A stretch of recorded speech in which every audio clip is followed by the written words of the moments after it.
पिता पुत्र व पवित्र आत्मा यांच्या नावे आपल्या प्रभू येशू ख्रिस्ताची कृपा, परमेश्वराची प्रीती व पवित्र आत्म्याचा सहवास तुम्हाला लाभो।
प्रिय बंधू भगिनींनो, परमेश्वर देव दयाळू आणि कृपाळू आहे आणि या परमेश्वर देवावर विश्वास ठेवून, त्याच्या दयेवर विश्वास ठेवून आमच्या सर्व पापांची आम्ही आठवण करूया आणि प्रभू परमेश्वराकडे आमच्या पापांची आम्ही क्षमा मागूया। आपण सर्वजण म्हणूया, सर्वशक्तिमान परमेश्वराजवळ व तुम्हा बंधू भगिनींजवळ मी कबूल करतो की कल्पनानी, शब्दानी, कृत्यानी व योगाने मी फार पापे केली आहे। माझा अपराध, माझा फार मोठा अपराध। म्हणून नित्यकुमारी पवित्र मरिया, सर्व देवदूत व सर्व संतांना व तुम्हा बंधू भगिनींना मी विनंती करतो की माझ्यासाठी आपल्या प्रभू परमेश्वराजवळ प्रार्थना करा। सर्व समर्थ परमेश्वर आम्हावर दया करो व आमच्या पापांची क्षमा करून आम्हाला सार्वकालिक जीवनाकडे नेवो। आमेन। हे प्रभू आम्हावर दया कर। हे ख्रिस्ता आम्हावर दया कर। हे प्रभू आम्हावर दया कर। आपण प्रार्थना करूया।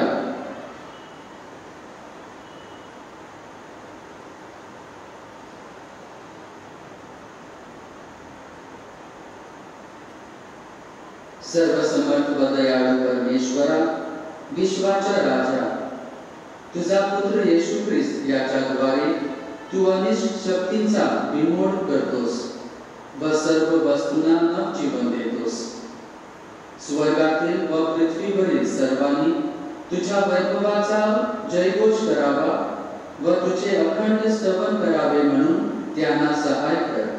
ही प्रार्थना आम्ही तुझ्या बरोबर पवित्र आत्म्याच्या ऐक्यात सर्व काळ जिवंत राहणारा व राज करणारा एकच परमेश्वर तुझा पुत्र आमच्या प्रभू येशू ख्रिस्त याचे द्वारे करतो। आमेन। प्रकटीकरण या पुस्तकातून घेतलेले वाचन। कापणीची वेळ आली आहे, पृथ्वीचे पीक पिकून गेले आहे। मी स्वतः योहानाने पाहिले आणि पहा, पांढरा मेघ आणि त्या मेघावर बसलेल्या मनुष्याच्या पुत्रासारखा कोणी एक दृष्टीस पडला। त्याच्या मस्तकावर सोन्याचा मुकुट आणि त्याच्या हातात तीक्ष्ण धारेचा विळा होता। तेव्हा आणखी एक देवदूत मंदिरातून निघून जो मेघावर बसलेला होता त्याला उच्च वाणीने म्हणाला, तू आपला विळा चालवून कापणी कर, कारण कापणीची वेळ आली आहे, पृथ्वीचे पीक पिकून गेले आहे। तेव्हा मेघावर बसलेल्या पुरुषाने आपला विळा पृथ्वीवर चालवला आणि पृथ्वीची कापणी झाली। मग आणखी एक देवदूत स्वर्गातील मंदिरातून निघाला, त्याच्या जवळही तीक्ष्ण धारेचा विळा होता. ज्याला अग्नीवर अधिकार आहे असा दुसरा एक देवदूत वेदीतून निघाला. त्याने ज्याच्या जवळ तीक्ष्ण धारेचा विळा होता त्याला उच्च वाणीने म्हटले, तू आपला तीक्ष्ण धारेचा विळा चालून पृथ्वीच्या द्राक्षवेलीचे कडण तोडून घे. तिचे द्राक्षाचे पिकले आहे. तेव्हा त्या देवदूताने आपला विळा पृथ्वीवर चालवला आणि घड तोडून देवाच्या क्रोधाच्या मोठ्या द्राक्षकुंडात टाकले. हा प्रभूचा शब्द आहे. प्रतिसाद. परमेश्वर पृथ्वीचा न्याय करण्यास आला आहे. राष्ट्रांमधील लोकांना जाहीर करा की परमेश्वर राज्य करतो. जग स्थिर स्थापलेले आहे. ते रडवणार नाही. तो सरळपणे लोकांचा न्याय करेल. आकाश हर्ष करो, पृथ्वी उल्हास करो, समुद्र आणि त्यातील सर्व काही गर्जना करो. प्रतिसाद. परमेश्वर पृथ्वीचा न्याय करण्यास आला आहे. शेत आणि त्यातील सर्व काही उत्सव करो. मग वनातील सर्व झाडे परमेश्वरासमोर आनंदाचा गजर करतील, कारण तो आला आहे. पृथ्वीचा न्याय करायला तो आला आहे. तो न्यायपणाने जगाचा आणि सत्याने लोकांचा न्याय करेल. प्रतिसाद. परमेश्वर पृथ्वीचा न्याय करण्यास आला आहे. जय घोष. Hallelujah, hallelujah. मरेपर्यंत तुम्ही विश्वासू राहा, म्हणजे मी तुम्हाला जीवनाचा मुकुट देईन. हालेलुया. प्रभु तुम्हाबरोबर असो. संत लूकाच्या शुभवर्तमानातून घेतलेले वाचन. नंतर लवकरच असे झाले की तो नईन नावाच्या गावास गेला आणि त्याचे शिष्य वा मोठा लोकसमुदाय त्याच्याबरोबर गेला. तो गावाच्या वेशीजवळ येऊन पोहोचला तेव्हा पहा, एका वृद्ध माणसाला बाहेर नेत होते. तो आपल्या आईचा एकलौता एक मुलगा असून ती विधवा होती आणि त्या गावाचे पुष्कळ लोक तिच्या बरोबर होते. तिला पाहून प्रभूला तिचा कळवळा आला व तो तिला म्हणाला, रडू नको. मग जवळ जाऊन त्याने तिरडीस स्पर्श केला. तेव्हा कांदोकरी उभे राहिले. मग तो म्हणाला, मुला, मी तुला सांगतो, उठ. तेव्हा तो मेलेला उठून बसला व बोलू लागला. मग त्याने त्याला त्याच्या आईच्या हवाले केले. तेव्हा सर्व भय वाटले व ते देवाला गौरवित म्हणाले, आम्हामध्ये मोठा संदेश उदयास आला आहे आणि देवाने आपल्या लोकांची भेट घेतली आहे. त्याच्याविषयी ही बातमी सगळ्या यहुद्यांचं व चौकडल्या सर्व प्रदेशांचं पसरली. प्रभूचे हे शुभवर्तमान.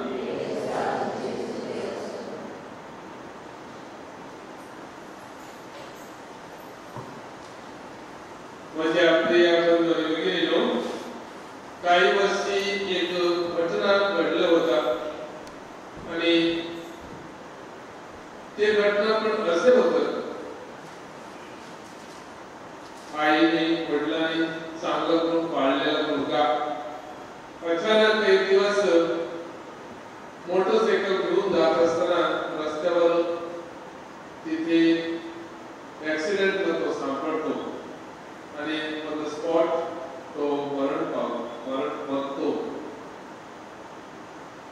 गोष्टी ऐकल्यानंतर सर्वांना, गावच्या लोकांना एकदम वाईट वाटत होते आणि म्हणत होते, एकच मुलगा होता, कशासाठी देवाने त्याला नेला. पण देवाची इच्छा दुसरीच होती. त्या मुलाला आई वडिलांना कष्ट वाटत होतं. ते मरण त्यांच्या मुलाचे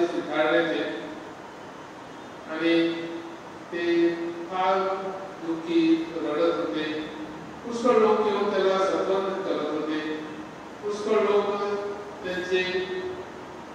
त्यांच्याबरोबर त्यांच्या दुःखात सहभागी होत होते. आणि या प्रकारे त्यांनी त्याच्या मुलाचे शेवट त्यांच्या समोर त्यांनी पाहला.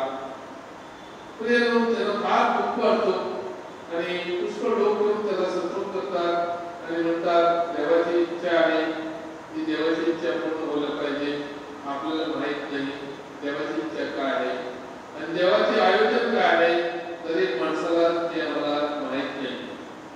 प्रिय जीवन मरण जन्म एक जीवनाचा हिस्सा आहे आणि दोन्ही चालतो माणसाच्या जीवनातील व प्राणीच्या जीवनातील, इतर पक्षीच्या जीवनातील सर्वांमध्ये हे आहेच.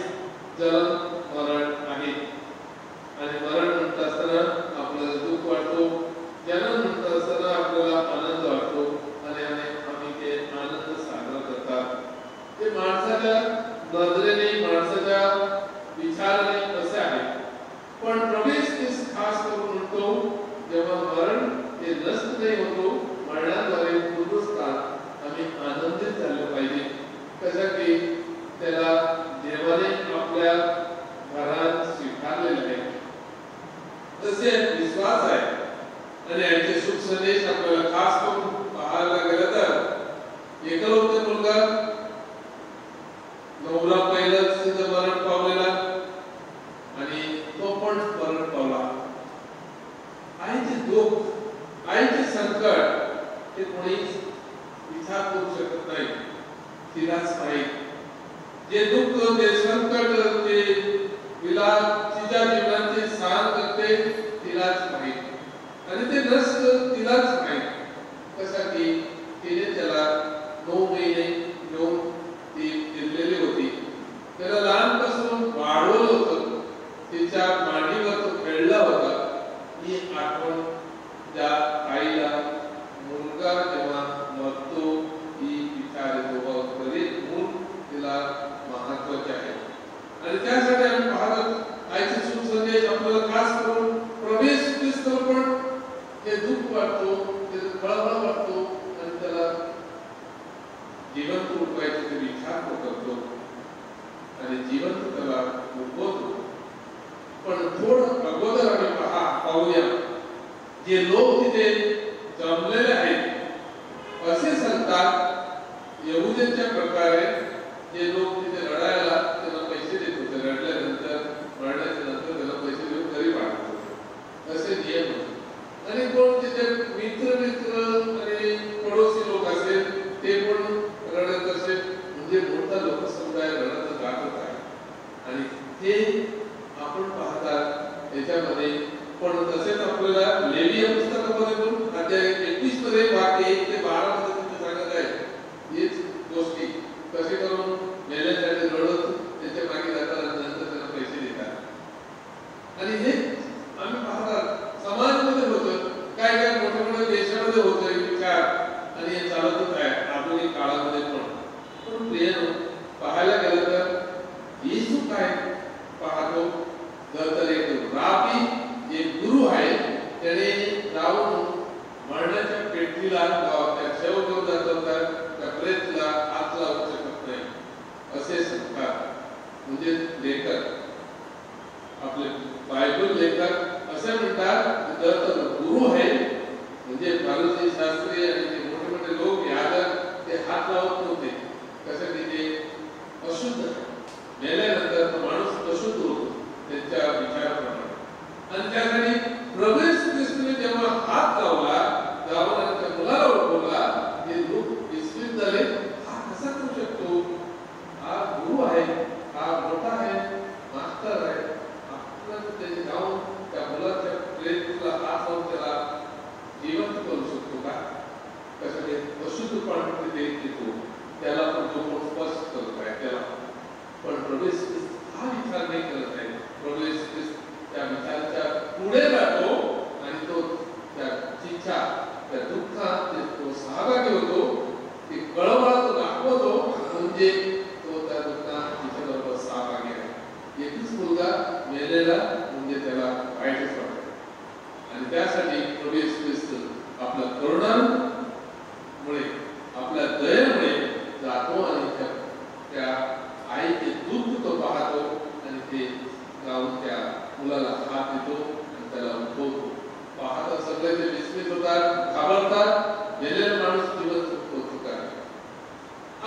याच्या अगोदरची गोष्ट पाहिलं तर आम्हाला संत योहानाच्या सुसंदेशामध्ये तिथे आम्हाला भेटतो लाजरस प्रवेश त्याचं जीवन उठलो होतो आणि दाखवतो की मेल्यानंतर जिवंत करण्याची त्याला शक्ती देवाने दिलेली आहे देव ठिकाणी आणि ती दाखवतो तिथे दाखवतच नाही म्हणतो जो गोष्टी तो पाहायला आणि विश्वास ठेवला तो गौरव करशील म्हणतो तिथे म्हणजे मार्ताला आणि मारियाला ही गोष्ट तो व्यक्त करतो प्रियनो आम्ही पाहायला गेल्यानंतर प्रभूच्या जीवनातील योहानाच्या सुसंदेश अध्याय 14 वाक्य 1 पासून आम्ही तिथे वाचत आहोत तिथे आम्हाला सापडतो प्रभू ख्रिस्त शेवटच्या भोजनात तिथे बसलो तिथे व्याकुळ होतो आणि आपल्या शिष्याला तो म्हणतो मला पकडणार मला जीवन मारणार तुम्ही दुःखी होणार कशासाठी ते दुःख तुमचे मी नाही शकणार तुम्हाला ते दुःख बदलून तुम्हाला आनंद आणि पुनरुत्थानाची गोष्टी त्यांना सांगत आहे प्रभू ख्रिस्त नाही मी मेलं म्हणून तुम्हाला दुःख होतो तुम्हाला पुनरुत्थानाद्वारे माझ्या पुनरुत्थानाद्वारे तुम्हाला आनंद वाटेल आणि ती गोष्ट प्रभू ख्रिस्त सांगत आहे आणि हेच या आजच्या शुभ संदेशामध्ये पण आपल्याला तेच ऐकायला मिळतो जिथे दुःख होता प्रभू ख्रिस्त त्याला जीवन करून त्या आईला अनेकदा तो आनंद ते पाहायला इच्छितो आणि ते बघितलं का तू आता लढायची गरज नाही तू आता हसायची गरज आहे पाहायला गेलं तर या गोष्टीने या गरजेने प्रभू ख्रिस्त त्याला जीवन करून त्याच्या आईच्या हातात सोपवून म्हणजे ही गोष्ट त्याला सांगतो नाही आता तू एवढं सगळं दुःखी झालेली मरणामध्ये आता मी त्याला जीवन उठवला आणि तुझ्या हातात मी सोपवलेलं आहे तू आनंदित हो किती मोठी गोष्ट आहे प्रभू ख्रिस्ताची दयेचे सागर त्याचे विचार करुणा ही त्याच्याकडून वाहतो आणि ही वाहतो ती त्या माणसाला त्या मुलाला स्पर्श करतो आणि तो मुलगा तिथे जिवंत होतो तर प्रिय बंधू वगैरे आम्ही लहानशी गोष्टी म्हणून आम्ही नाही घेऊ शकत आम्ही जेव्हा दुःखी होतात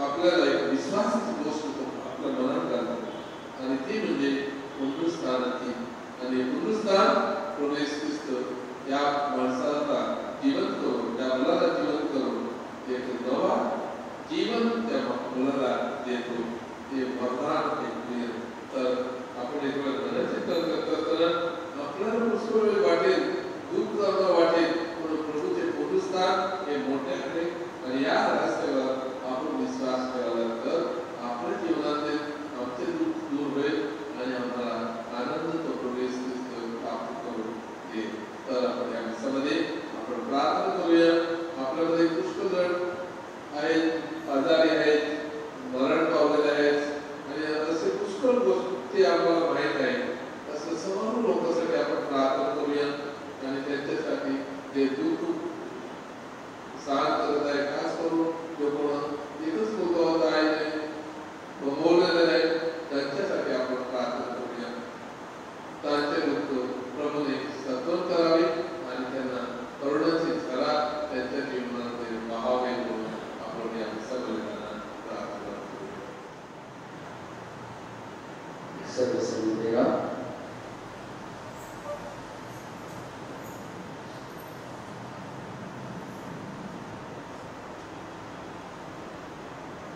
प्रिय बंधू भगिनींनो आमच्या जीवनाच्या दर एक परिस्थितीमध्ये दर एका दुःखात व कष्टात एकच परमेश्वर देव आम्हाला सहाय्य करत आहे आणि तोच परमेश्वर देव आमच्या जीवनात अनेक चमत्कार पण करत आहे याच परमेश्वर देवाच्या समोर आज आमची काय प्रार्थना आम्ही श्रद्धेने ठेवूया आपले पोप फ्रान्सिस सर्व कार्डिनल्स बिशप महागुरु स्वामी फिलिपे सर्व धर्मभगिनी व सर्व प्रापंची या सर्वांना परमेश्वराची कृपा आशीर्वाद मिळून चांगले शारीरिक व मानसिक आरोग्य त्यांना द्यावे तसेच परमेश्वराने त्यांच्या कार्यात पवित्र आत्म्याची गौरव व कृपाशक्ती बहाल करावी म्हणून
जे भाव बहीण आजारी व दुःखी आहेत त्या सर्वांना आजार व दुःख सहन करण्यास परमेश्वराची कृपा शक्ती त्यांना द्यावी, तसेच पवित्र आत्म्याच्या स्पर्शाने कोरोना रोगापासून आजारमुक्तीचे दान मिळावे म्हणून आपण मुक्तिदात्या प्रभूंनी प्रार्थना करूया.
हे प्रभू परमेश्वरा, तू आमचा निर्माता व शासक आहेस.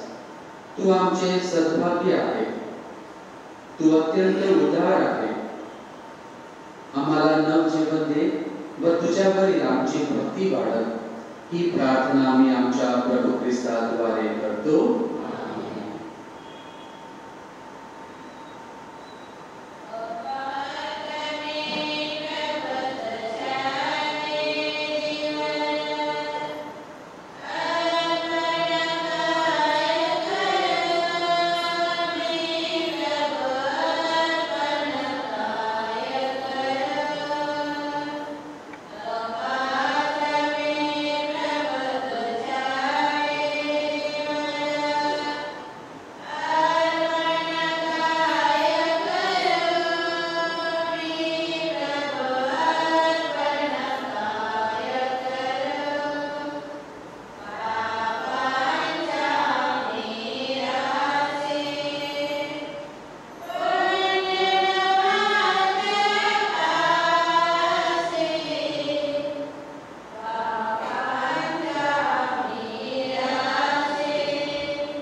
प्रिय बंधू भगिनींनो, आपले हे बलिदान सर्वसमर्थ पित्याला मान्य व्हावे म्हणून प्रार्थना करा.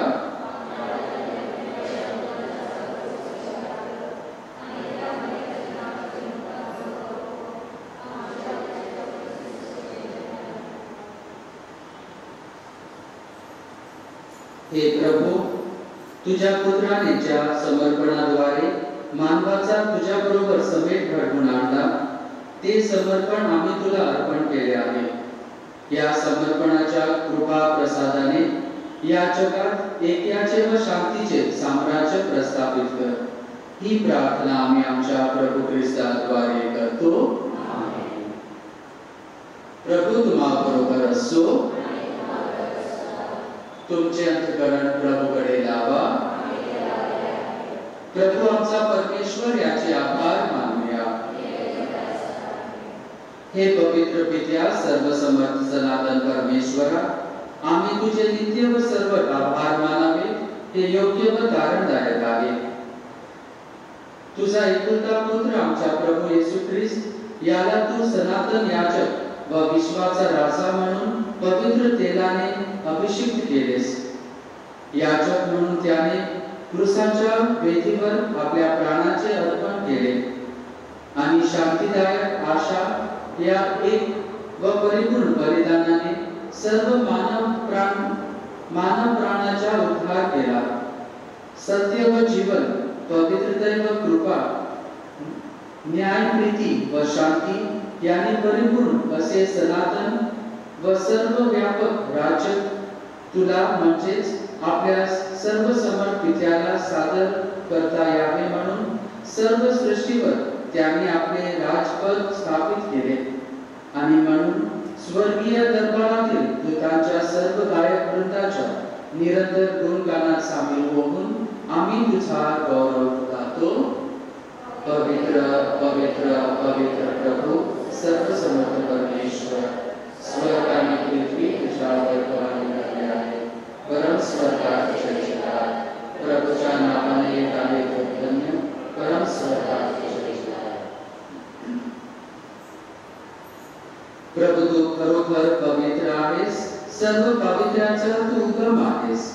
ही दाने पवित्र करण्यासाठी तुझा आत्मा यांच्यावर येतो। ही दाने आमच्यासाठी आमच्या प्रभू येशू ख्रिस्ताचे शरीर व रक्त बनवत। स्वेच्छेने स्वीकारलेल्या आपल्या दुःख सहनापूर्वी त्याने भाकर घेतली, तुझे आभार मानले आणि भाकर मोडून ती आपल्या शिष्यांना देत म्हटले, तुम्ही सर्वजण ही घ्या आणि खा, हे माझे शरीर आहे, हे तुमच्यासाठी अर्पिले जाईल।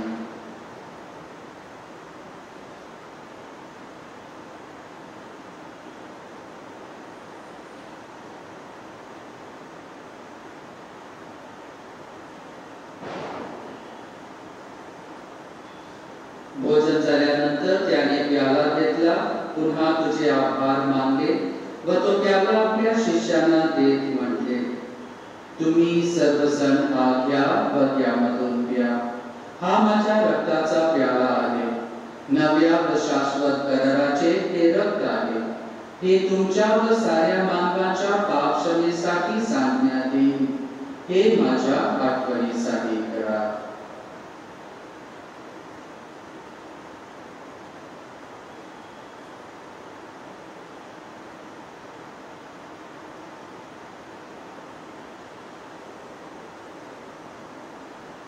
श्रद्धेच्या रहस्याचा आपण जयघोष करूया। ख्रिस्त मरण पावला, ख्रिस्त जीवन झाला, ख्रिस्त पुनरुत्थान। त्याच्या मरणाच्या व पुनरुत्थानाच्या स्मरणात हे पित्या, आम्ही तुला ही जीवनदायी भाकर व तारणदायक प्याला अर्पण करतो। तुझ्या समोर उभे राहण्यास व तुझी सेवा करण्यास आम्हाला पात्र केल्याबद्दल आम्ही तुझे आभार मानतो। ख्रिस्ताचे शरीर व रक्त सेवन करणारे आम्ही सर्व पवित्र आत्म्याच्या कृपेने एक व्हावे असे आम्ही विनवितो। प्रभू सर्वजगावर पसरलेल्या तुझ्या ख्रिस्ताची आठवण कर। आमचे परमगुरू फ्रान्सिस, आमचे महागुरू फिलिप नेरी व इतर सर्व धर्मगुरू यांचे साथ तुझ्या प्रेमात उत्तर पाठ कर। मरणातून पुन्हा उठण्याच्या आशेने ख्रिस्ताची विश्रांती पावलेल्या आमच्या बंधू भगिनीची आठवण कर। त्यांना व ख्रिस्तवासी झालेल्या इतर सर्व लोकांना तुझे दिव्य दर्शन घडवून दे। आम्हा सर्वांवर दया कर। देव माता धन्य कुमारी मरिया, संत योसेफ तिच्या पती, सारे प्रशिक व जगाच्या आरंभापासूनच्या तुझ्या सर्व संतांसह आम्हाला शाश्वत जीवनाचे वाटेकरी कर। त्यांच्या बरोबर आम्ही तुझी स्तुती करावी व आमच्या प्रभू ख्रिस्ताद्वारे तुझा गौरव गावा म्हणून आम्हाला कृपा दे।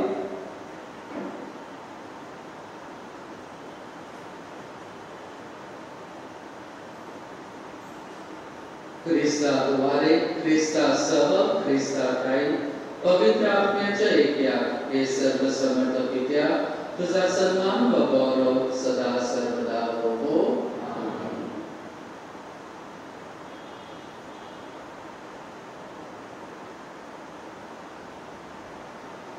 प्रभू येशूच्या शब्दात आता आपण परमेश्वर पित्याकडे आत्मविश्वासाने आणि श्रद्धेने प्रार्थना करूया. आमच्या स्वर्गीय बाबा, तुझे नाव पवित्र मानले जावं, तुझे राज्य येवो, जसे स्वर्गात तसे पृथ्वीवरील तुझ्या इच्छेप्रमाणे होवो. आमची दररोजची भाकर आज आम्हाला दे, जशी आम्ही आमच्या अपराध करणाऱ्यांना क्षमा करतो, तशी तू आमच्या अपराधांची क्षमा कर. आणि आम्हाला मोहात पडू देऊ नकोस, पण वाईटापासून आम्हाला सोडव. हे प्रभू, सर्व वाईटापासून आमचे संरक्षण कर. या जीवनात तू आम्हाला शांती दे. आमच्या तारणाऱ्या येशू ख्रिस्ताच्या पुन्हा येण्याची व शाश्वत जीवनाची आशेने वाट पाहत असता आम्ही तुझ्या दयेच्या सहाय्याने पापापासून दूर राहावे व सर्व संकटापासून सुरक्षित असावे.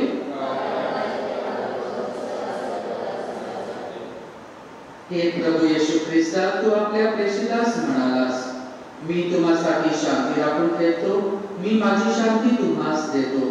म्हणून आमच्या पापाकडे पाहू नकोस, तर तुझ्या ख्रिस्त सभेच्या श्रद्धेकडे पहा आणि आम्हाला तुझ्या स्वर्गीय राज्यातील शांती व ऐक्य देण्याची कृपा कर. तू नित्यजीवी असून सदा सर्वदा राज्य करतोस. प्रभूची शांती तुम्हा बरोबर सदा असो. आपण एकामेकास शांती वंदन करूया.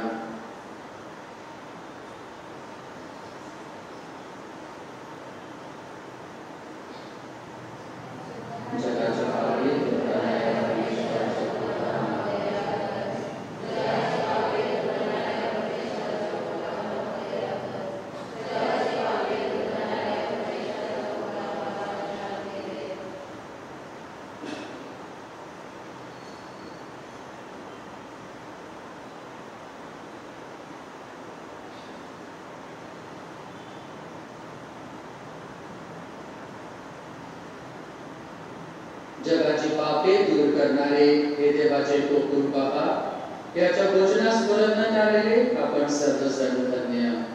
हे प्रभू, तुझा स्वीकार करण्यास मी पात्र नाही, परंतु एक शब्द मात्र निश्चय कर.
साऱ्या जगासाठी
हे प्रभू परमेश्वरा, आम्हाला सार्वकालिक जीवन मिळावे म्हणून विश्वाचा राजा येशू ख्रिस्त याच्या देहाने तू आमचे पोषण करतोस.